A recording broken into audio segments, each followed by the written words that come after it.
Assalamualaikum warahmatullahi wabarakatuh. Halo anak-anak semua, selamat pagi semuanya. Kembali lagi bersama saya, Bu Sabrina. Tapi kali ini kita nggak akan belajar PPKN ya, tapi kita akan belajar sejarah Indonesia. Sudah siap? Sebelum kita mulai pelajarannya, mari kita berdoa terlebih dahulu. Berdoa dimulai.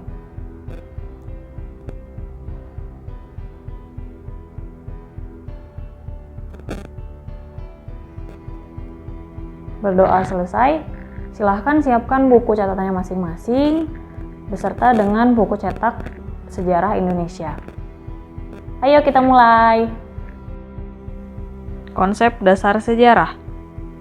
Pernah nggak sih kamu buka-buka album foto masa kecil kamu atau mengingat dulu masa-masa kenakalan kamu waktu SD gitu atau SMP? Pasti pernah ya. Semua pasti pernah mengingat masa lalunya gitu ya.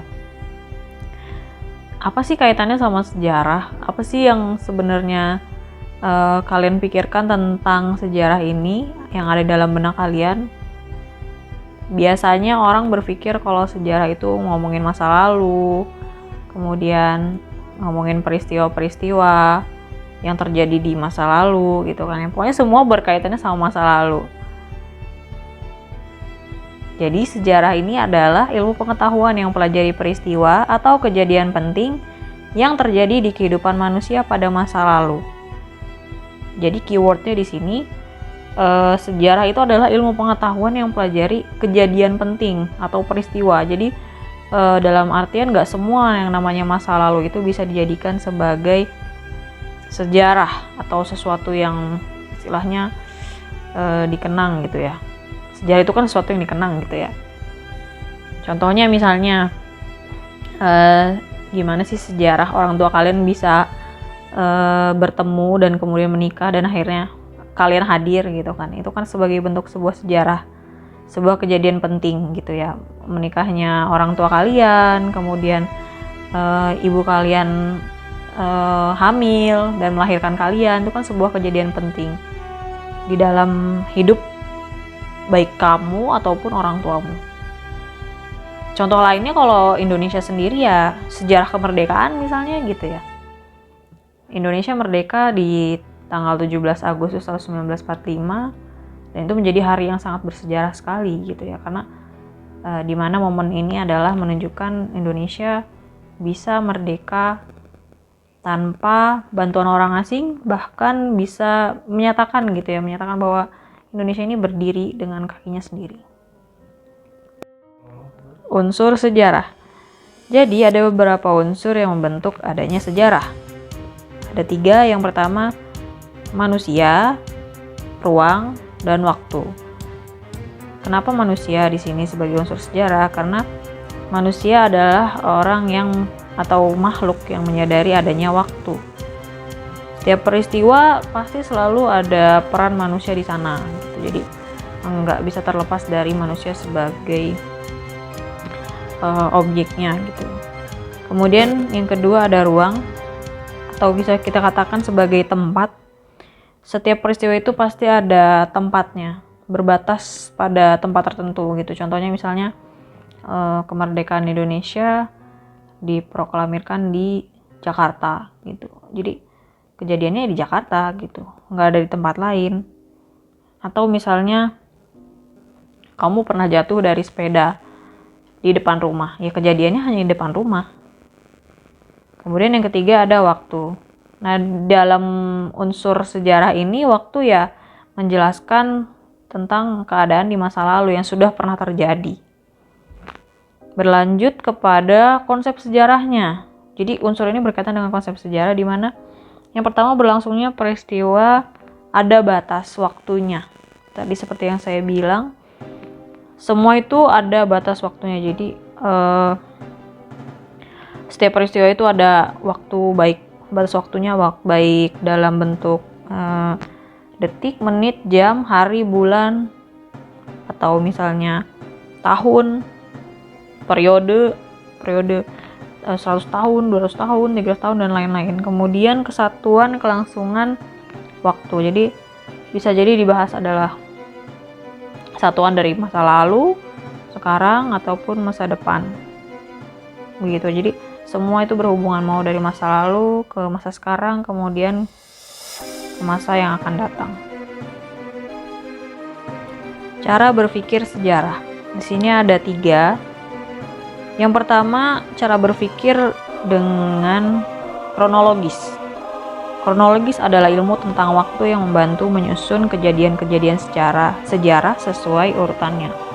Jadi yang kita tahu pasti awalnya sejarah itu adalah potongan-potongan peristiwa, kemudian digabungkan menjadi satu, menjadi sebuah kisah gitu ya, atau kejadian. Nah, di sini cara berpikir sejarah dengan kronologis ini akhirnya mempermudah untuk melakukan rekonstruksi terhadap semua peristiwa di masa lalu. Rekonstruksi itu jadi maksudnya pengulangan kembali gitu, mengingat kembali. Nah, biasanya ditanyakan kepada orang-orang yang pernah ada di kejadian tersebut atau berdasarkan bukti-buktinya, ada dokumennya, ada barangnya, dan lain-lainnya gitu. Atau misalnya ada jejak-jejaknya, bekas-bekasnya, dan lain-lain gitu ya. Contohnya misalnya, tadi balik lagi ke Hari Kemerdekaan Indonesia. Ya, Hari Kemerdekaan Indonesia dilaksanakan di Jakarta gitu kan. Di mana tempatnya? Oh, di rumahnya Soekarno. Di mana? Jalan Pegangsaan Timur nomor 68 gitu ya. Dan lain-lain. Kemudian yang kedua ada namanya diakronik. Cara berpikir diakronik ini adalah cara berpikir di mana diakronik itu adalah sesuatu yang melintasi atau melalui atau melewati batas waktu. Nah, adanya periodisasi sejarah di mana mengelompokkan kejadian masa lalu berdasarkan tahun atau masa tertentu. Jadi, selalu sejarah itu ada batas waktunya gitu, ada periodenya, ada masanya gitu. Contohnya misalnya ada masa pemerintahan Hayam Wuruk. Nah, ini terjadi di tahun 1350 sampai 1389.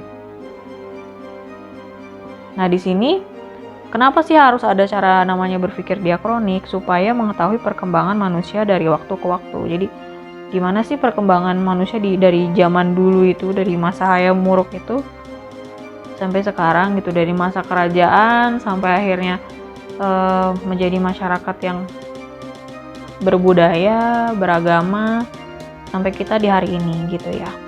Kemudian yang ketiga, cara berpikir sejarah dengan cara sinkronik. Sinkronik itu adalah mempelajari peristiwa sejarah pada masa dan waktu tertentu secara mendalam. Contohnya misalnya, ada orang yang meneliti tentang perkembangan perekonomian pada zaman Belanda gitu ya, ketika kita dijajah oleh Belanda. Apakah waktu itu keadaannya kita makmur atau tersengsara dan lain-lainnya. Nah, itu ada orang-orang tertentu yang mendalami itu gitu. Jadi supaya si sejarah ini lebih detail lagi gitu kisahnya. Kita mau cerita tentang masa Belanda itu perekonomian gimana ya, kita bisa dalami itu lebih dalam lagi.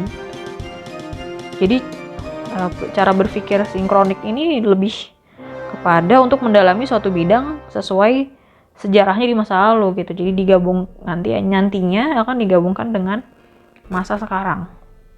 Contohnya misalnya tadi perekonomian di masa lalu kan banyak nih, dimulai pertama korupsi itu pada zaman Belanda saat VOC atau organisasi dagang VOC ini adalah yang menguasai Indonesia gitu ya. Nah, akhirnya dari situ berkembanglah namanya korupsi sampai sekarang. Nah, kita tahu berarti awalnya dari zamannya VOC nih yang namanya korupsi gitu. Konsep keberlanjutan dan perubahan. Adanya keberlanjutan pada suatu peristiwa sejarah yang menyebabkan perubahan di masa selanjutnya. Jadi nggak terlepas dari sejarah di masa lalu itu dengan perubahan di masa yang akan datang. Jadi kita hari ini adalah bentuk perubahan dari apa yang pernah terjadi di masa lalu. Kita yang merdeka hari ini ya dulunya perjuangan para pahlawan kita gitu ya. Jadi apa yang dilakukan di masa lalu itu berpengaruh ke masa sekarang gitu ya. Contohnya misalnya pernah dulu di tahun 98 dolar harganya sangat tinggi gitu ya terhadap mata uang rupiah.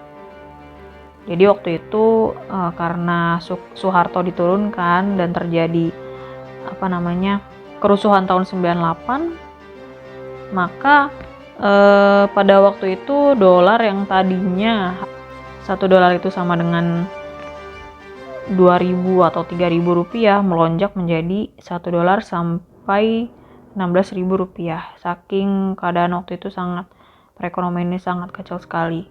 Nah itu akhirnya terulang kembali di masa sekarang karena walaupun memang dengan kekacauan ekonomi yang berbeda, tapi ternyata dolar bahkan sampai hari ini menembus angka hingga 15.000, bahkan sempat beberapa bulan yang lalu sampai di angka 17.000 gitu. Jadi apa yang pernah terjadi di masa lalu itu bisa jadi terjadi di masa sekarang tapi dengan keadaan yang berbeda gitu. Bisa jadi orang tua kamu misalnya bapak itu pernah ketabrak motor, lagi jalan terus ketabrak motor, terus kejadian juga di kamu itu bisa gitu, tapi dengan orang yang berbeda dan dengan waktu yang berbeda juga gitu. Dan itu tuh bisa istilahnya dirunut lah gitu ya.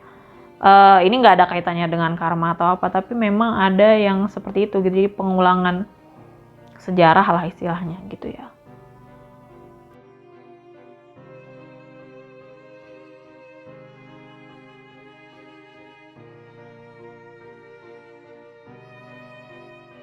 Terima kasih sudah menonton dan mendengarkan penjelasan saya. Semoga ilmu yang saya berikan bisa bermanfaat untuk kalian semua. Jangan lupa like dan komen video ini. Juga subscribe channel sekolah kita ya. Semoga banyak view-nya dan banyak yang subscribe bisa membuat channel ini jadi lebih baik lagi. Sampai jumpa lagi di video selanjutnya. Assalamualaikum warahmatullahi wabarakatuh.